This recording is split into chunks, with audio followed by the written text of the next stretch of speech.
Apsikabinimai yra didžiausia dovana, kurią gaunu per dieną. Šiandien gavau 3 dovanas. 3 apsikabinimus.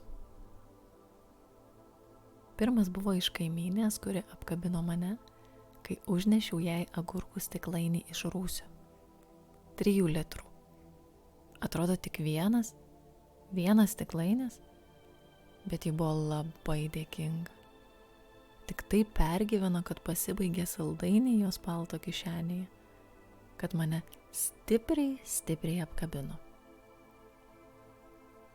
Antrą apkabinimą gavau iš draugės, kuri atostogom išvyko į kaimą. Ji labai to laukė, nes ten gyvena jos močiutė, vištos, karvė, žibutė ir dar daug visokių gyvūnų. Tik apkabinus pajutau beprotišką ilgesį. Ar galima taip pasiilgti žmogaus, nors jis dar čia, o ne kaime? Trečią apkabinimą gavau iš mamos.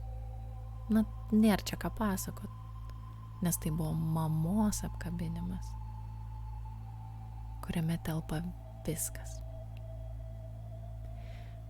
Kurio dėka supratau, kad apkabinimai labai geras dalykas, kuris padeda išgyventi ilgesį, pasijusti reikalingam ir mylimam.